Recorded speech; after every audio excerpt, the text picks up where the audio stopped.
Welcome to OC Live.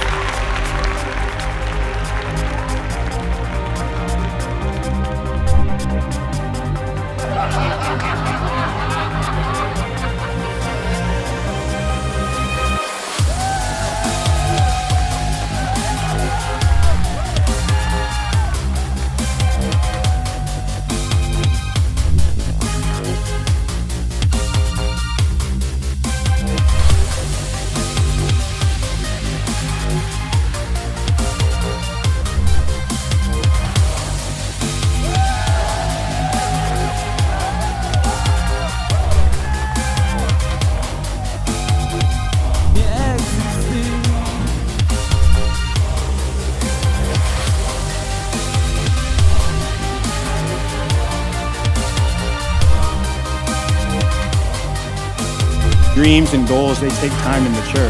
They don't happen overnight.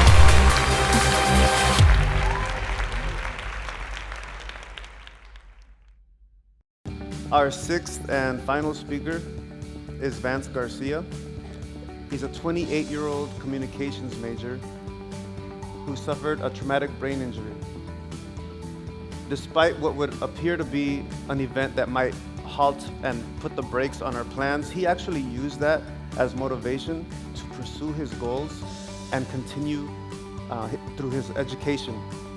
So I'd like to welcome Mr. Vance Garcia.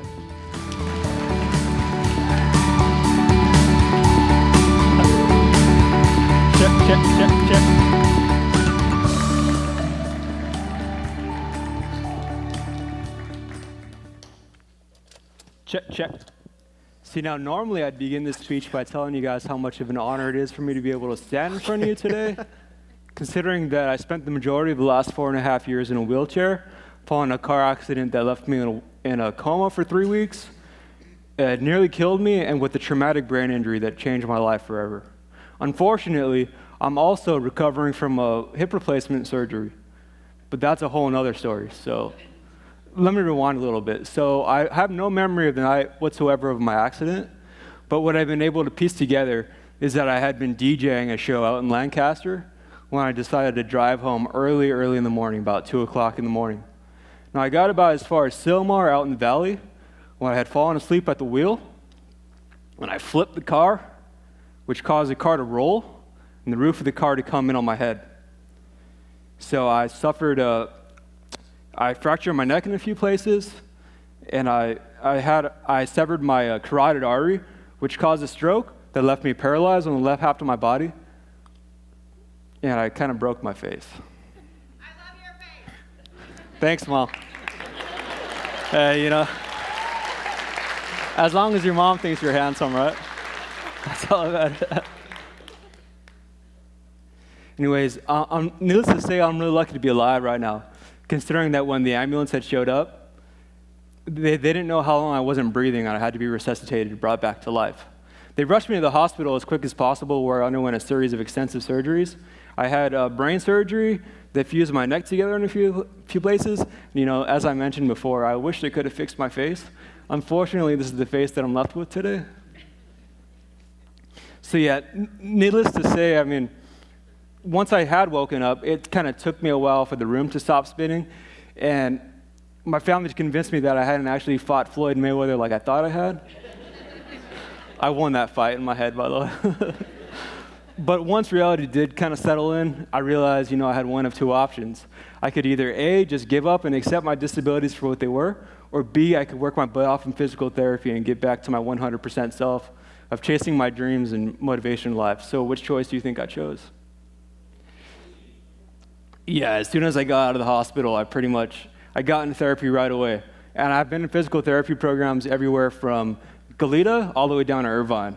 And in the course of 4.5 years, I've seen a lot of progress, considering that I was bedridden, to then sitting in a wheelchair, to walking with a cane, to walking without it, or learning to walk without a cane, and now ironically I'm back in the wheelchair for now. But that's just temporary. I'll walk again someday. But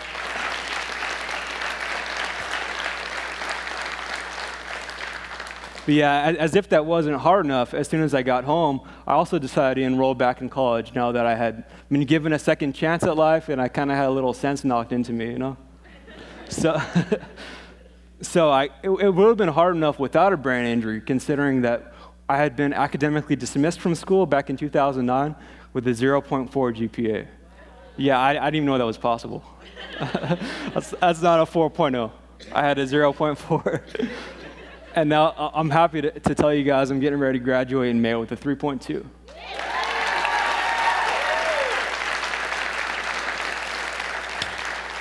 So I put together a little video here. Basically just talking about my transformation life. You know, this is me before my accident. I was a DJ. I dropped out of school. I couldn't hold a job. All I really cared about was just partying, having fun, and just, you know, I thought I was going to live forever. I thought I was living life like there was no tomorrow, you know. I didn't take anything serious in life. All I wanted to do was just party, have fun, work on music, and just not take anything seriously, you know. So, I mean, that all kind of changed in life, but, you know, here I am having fun, having a good time. I mean, of course, you know, I was talented and I was motivated in music, but I mean, I wasn't going to do anything with that, obviously. I just wanted to have fun. I just saw it as a big party. Life was just one big party for me, as is really common for most kids, for most young people, you know. But that all came to an end at my accident. That all came to an end on August 23rd, 2014, about a month before my 24th birthday, the night of my accident. The reason I chose this song is it's called Blackbird by the Beatles.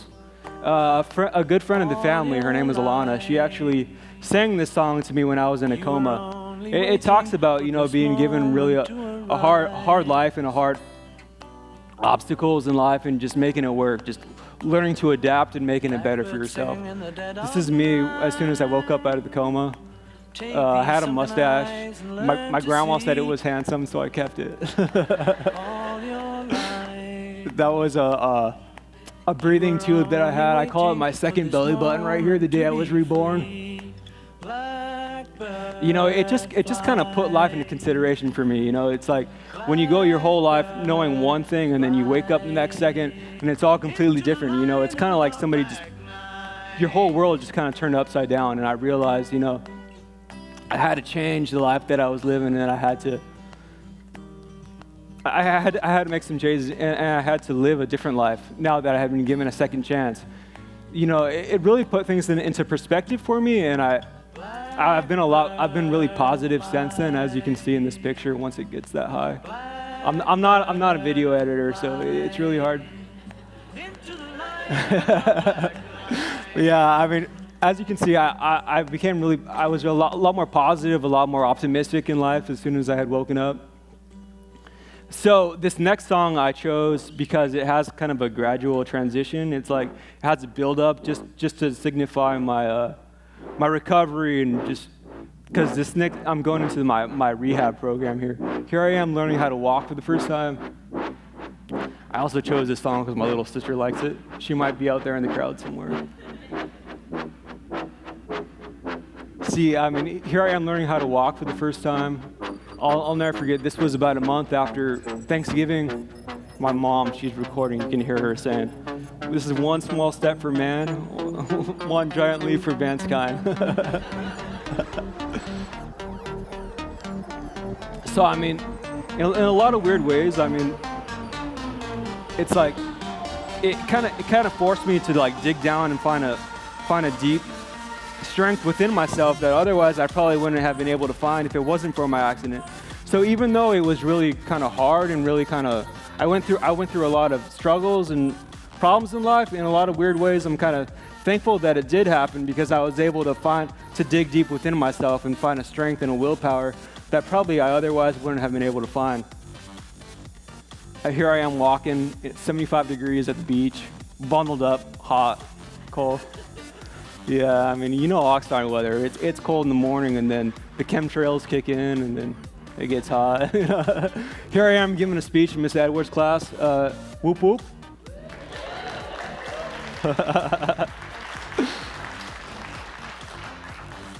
it forced me to go back to school and just, I've been doing a lot better. I became a communications major.